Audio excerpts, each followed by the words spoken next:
ఏదైతే సభలో జరిగిందో చాలా బాధాకరం, దురదృష్టకరం అధ్యక్ష.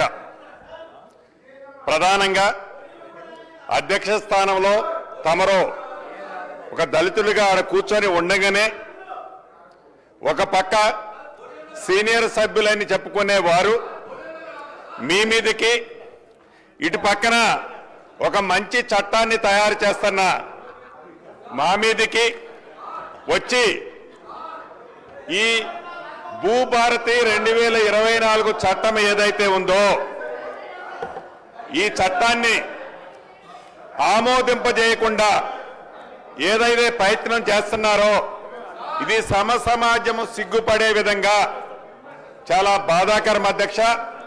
ఇటువంటి గుండాగిరి, ఇటువంటి దౌర్జన్యం, ఇటువంటి రౌడీయిజం ఈ సభలో జరగకుండా ఉండే విధంగా మీరు చర్యలు చేపట్టాలని, అదే రకంగా అధ్యక్ష వ్యక్తిగతంగా రెవెన్యూ మంత్రిగా నాకు ఈ గడిచిన సంవత్సరం నుంచి నా మనసులో ఒక మనసులో పురుగు తొలుస్తుంది అధ్యక్ష. ఇది నా మనసులో తొలిసే పురుగే కాదు అధ్యక్ష. యావత్ తెలంగాణ రాష్ట్రంలో ఉన్న కుంట 2 కుంటలు భూమున్న పేద రైతుల మనసులో కూడా ఈ మైండ్లో తిరుగుతుంది అధ్యక్ష. ఉదాహరణకి ఆనాడు 2020లో ఏదైతే చట్టం చేశారో, ఏదైతే ధరణిని తీసుకొచ్చారో ఆ ధరణిలో జరిగిన తప్పులు తడకలు ఆనాడు ఆ చట్టాన్ని తీసుకొచ్చిన గౌరవ నాటి ముఖ్యమంత్రి కల్వకుంట్ల చంద్రశేఖరరావు గారికి తెలుసు. ప్రజలు వారికి ప్రధాన ప్రతిపక్ష పార్టీ హోదా వారికి ఇచ్చింది. నేను అనుకుంటుండేవాడిని వారికి అపారమైన అనుభవం ఉంది, 80,000 పుస్తకాలు పైగా చదివారు, ఎప్పుడు చూసినా వారి టేబుల్ మీద ఇదిగో ఇలా పడాల రామిరెడ్డి గారు కోడ్ లా ఏదైతే భూములకు సంబంధించిన కోడ్ వారి టేబుల్ మీద కనిపిస్తుంది అధ్యక్ష, బ్లూ కలర్ది. ఆ కోడ్ కనిపించేది క్షుణ్ణంగా పరిశీలించి ఆ ధరణినో ఆ 2020 చట్టాన్నో తయారు చేస్తామని మేమందరం అనుకుంటుండే వాళ్ళం అధ్యక్ష. దురదృష్టవశాత్తు ఏ చట్టం అయితే ఆనాడు 2020 చట్టాన్ని తయారు చేశారో ఆ చట్టం 3 సంవత్సరాలకే 100 ఏళ్లు నిండిపోయింది అధ్యక్ష, 100 ఏళ్లు నిండిపోయింది. అంతకుముందు ఇందిరమ్మ రాజ్యంలో చేసిన చట్టం 1971 చట్టం ఏదైతే ఉందో 49 సంవత్సరాలు ప్రజలలో ఉంది అధ్యక్ష. 100 ఏళ్లు ఉండాల్సిన చట్టం కేవలం స్వార్థపూరితంగా వారి స్వార్థం కోసం తయారు చేసిన చట్టం 3 సంవత్సరాలకే 100 ఏళ్లు నిండటం చాలా బాధాకరం అధ్యక్ష. ఈ రోజు కూడా అనుకున్నాను, గౌరవ సభ్యులు హరీష్ రావు గారు ఈ చట్టం గురించి పబ్లిక్ డొమైన్ లో పెట్టినప్పుడు, అనేక ప్లాట్ఫామ్లలో డిస్కస్ చేసినప్పుడు సుమారు 7 పేజీలకు సంబంధించిన అంశాలు అనుభవజ్ఞులని చెప్పుకునే హరీష్ రావు గారు కూడా సూచనలు ఇచ్చారు అధ్యక్ష. నిన్న ఈ బిల్లుని అసెంబ్లీలో ప్రవేశపెట్టిన తర్వాత కూడా హరీష్ రావు గారు అనేక సూచనలు ఇవ్వడం జరిగింది అధ్యక్ష. అంటే ఇప్పటికీ ప్రధాన ప్రతిపక్ష పాత్ర పోషించిన ప్రధాన ప్రతిపక్ష నాయకుడు ఆ సీట్లో కూర్చొని, నేను మొదటిసారి శాసనసభ్యుని అధ్యక్ష, నేను 2014 నుంచి 2019 దాకా పార్లమెంటు సభ్యుడిగా ఉన్నాను అధ్యక్ష. తర్వాత వారి సొంత పార్టీ, వారి జాగీరి పార్టీలో ఉన్న నాకు టికెట్ ఇవ్వలేదు అధ్యక్ష. వారి పార్టీ కాబట్టి వారి ఇష్టం అధ్యక్ష. ప్రజల దీవెనలతో, ప్రజల ఆశీస్సులతో ఈనాడు ఇందిరమ్మ రాజ్యంలో ప్రజల దయతో, మా నాయకుడు రాహుల్ గాంధీ గారి దయతో ఈనాడు ఈ స్థానంలో ఉండి ఒక మంచి చట్టం, దేశానికి ఒక రోల్ మోడల్ అయిన ఈ భూభారత చట్టాన్ని సభలో ప్రవేశపెట్టినప్పుడు ఆ మాజీ ముఖ్యమంత్రి వర్యులు ఆ సీట్లో కూర్చొని ఆ 80,000 పుస్తకాలు చదివిన జ్ఞానాన్ని అనుభవాన్ని నాకు చెబుతారేమో, దాని సూచనలు ఇస్తారేమో. ఆ సూచనలు అన్నిటినీ తప్పకుండా మంచి ఉంటే ఈ చట్టంలో పెట్టాలని ఆశపడ్డాను అధ్యక్ష. కానీ ఏ కారణం చేత సభకు రావటం లేదో నాకు తెలియదు. నాకు తెలిసి ఈ గడిచిన సంవత్సరంలో బడ్జెట్ ప్రవేశపెట్టేటప్పుడు కొన్ని నిమిషాలు వచ్చిపోయారు అధ్యక్ష సభకి. ఎప్పుడైనా సభలు జరిగేటప్పుడు సభలో ప్రతి నియోజకవర్గానికి సంబంధించిన శాసనసభ్యులు ఎందుకు మాట్లాడతారంటే ఆ నియోజకవర్గానికి సంబంధించిన అనేక అంశాలు ప్రజల దృష్టికి శాసనసభలో నేను తీసుకొచ్చానని చెప్పడానికి, ప్రజల పక్షాన పోరాటం చేయటం కోసం, ఆ సమస్యలు పరిష్కరించుకోవటం అసెంబ్లీలో ప్రవేశపెట్ట ఆ ప్రధాన ప్రతిపక్ష నాయకుడు మాజీ ముఖ్యమంత్రి వర్యులు కానీ అసెంబ్లీలోకి రారు. కనీసం ఈ రోజు ఉదయం ఒక ఇన్సిడెంట్ జరిగింది అధ్యక్ష. పొద్దున్నే బార్బర్ ఇంటికి వచ్చారు. బార్బర్ ఇంటికి వచ్చి ఒక గంట ప్రశాంతంగా నా కటింగ్ ఇతరత్ర చేసే సందర్భంలో ఆ నంద్ అనే అతను చెప్పాడు, సార్ ఈ రోజైనా ప్రధాన ప్రతిపక్ష నాయకులు సభకు వస్తారా? మీరేదైతే అమూల్యమైన బిల్లు భూభారత బిల్లు పెడుతున్నారో ఆ బిల్లులో ఆ నాయకులు ఏమన్నా మంచి సూచనలు ఇస్తారా అని బార్బర్ నన్ను అడగటం జరిగింది అధ్యక్ష. అంటే వారిని అభిమానించే వాళ్ళు వందల్లోనో పదుల్లోనో వేలలోనో ఈ రాష్ట్రంలో ఉంటారు. ఈ రాష్ట్రానికి ప్రధాన ప్రతిపక్ష నాయకుడిగా ఉన్న ఆనాటి ముఖ్యమంత్రి గారు సభకు రాకపోవటం సభను అవమానించినట్లా, లేకుంటే తెలంగాణ ప్రజలను అవమానించినట్లా? ఈ దౌర్భాగ్యమైన పరిస్థితి ఏందో ఒక్కసారి మీరు ఆలోచించాలి అని యావత్ రాష్ట్ర తెలంగాణ ప్రజలను కోరుకుంటున్నాను అధ్యక్ష. అంతేకాదు అధ్యక్ష, ధరణితో నష్టపోయి ఇబ్బందులు పడుతున్న సామాన్య ప్రజలకి ఒక వరముల ఇందిరమ్మ రాజ్యంలో ఈ భూభారత బిల్లుని ప్రవేశపెడుతుంటే ఒక దొర కోసం, ఒక దొర మీద వారు చేసిన తప్పులని విచారించే దాంట్లో భాగంగా కేసులు పెడితే ఆ కేసుల గురించి ఇక్కడ చర్చించాలని పట్టుబట్టడం చాలా దురదృష్టకరం అధ్యక్ష. దురదృష్టకరం అధ్యక్ష. అదేమన్నా జాతీయాన్ని దేశానికి సంబంధించిన అంశమా, రాష్ట్రానికి సంబంధించిన అంశమా, చివరికి ఒక నియోజకవర్గానికి సంబంధించిన అంశమా ఈ సభలో చర్చించాల్సినంత అవసరం ఉందా అని మీ ద్వారా ఆ సభ్యులను ప్రశ్నిస్తున్నాను అధ్యక్ష. చివరగా ఎప్పటికైనా ప్రధాన ప్రతిపక్షం నాయకుడు ఎవరైతే ఈ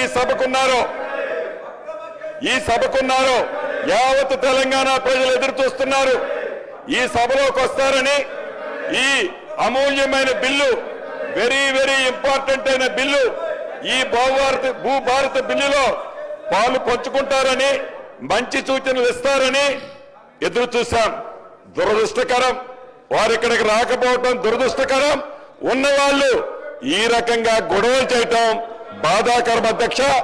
చివరిగా నేను ఒకటే చెప్తున్నాను, 2 సార్లు కర్రు కాల్చి ఈ తెలంగాణ ప్రజలు మీకు బుద్ధి చెబితే ఇంకా ఇంగిత జ్ఞానము లేకుండా, ఆలోచన లేకుండా, చేసిన తప్పులు సరిదిద్దుకోకుండా మంచి చట్టాలు తెస్తుంటే మద్దతు తెలపకుండా వక్ర బుద్ధితో కుక్క తోకర వంకరగా ఇంకా పాత తరహాలోనే ఏవైతే మీరు ఈ కార్యక్రమాలు చేస్తున్నారో తెలంగాణ ప్రజలు హర్షించరు. అందుట్లో ముఖ్యంగా ఇందిరమ్మ రాజ్యంలోని ఈ ప్రజలు ఎట్టి పరిస్థితుల్లో మీ ఈ చిల్లర వేషాలు క్షమించరు అని ఈ వేదిక ద్వారా తమకు తెలుపుతూ నేను ముగిస్తున్నాను అధ్యక్ష. బీఆర్ఎస్ పార్టీ నుంచి పల్లా రాజేశ్వర రెడ్డి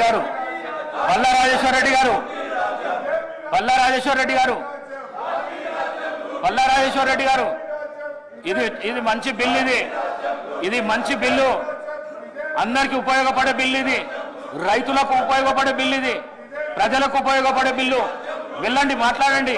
అంటే ఇష్టం లేదా మీకు ఈ బిల్లు? రైతులకు సాయం చేసుడు ఇష్టం లేదా? మాట్లాడండి ప్లీజ్, మాట్లాడండి. ఏ మహేశ్వర్ రెడ్డి గారు, ఏ మహేశ్వర్ రెడ్డి గారు,